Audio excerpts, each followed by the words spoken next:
All right, so we are on our third phase of getting to artificially inseminate our heifers. And when you pull them out of the field, the pasture, you want to look for this really bright pink sticker on their tail end. That tells you that they are definitely in heat. So when you get those up, first thing you do after that is just get all of your tools assembled, all of your supplies. We've got the I call it a plunger, straws, paper towels, and then we have this little thermos heater thing that I've warmer. Good grief, I can't remember anything these days. So you get all those ready, because nothing's worse than getting ready to get to a cow and then you're like, crap, I don't got stuff ready. So this is where you actually keep the bull semen. It's in a tank full of nitrogen.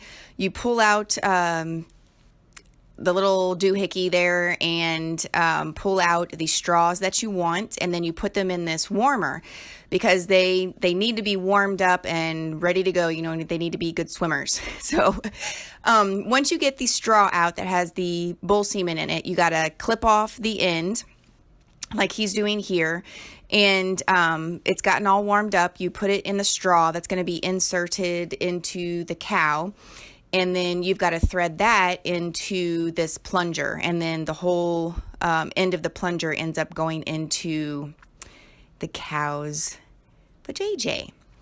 So, big thing, gloves and lots of lube. Remember, these are heifers that we are inseminating. So, they're not stretched out from previous calving.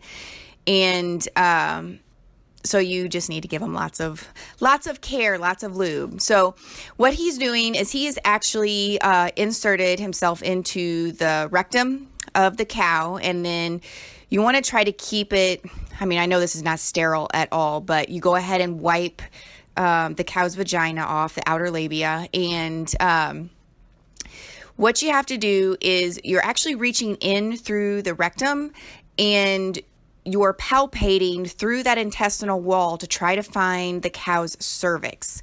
And the plunger needs to be inserted in between the two horns of the cervix.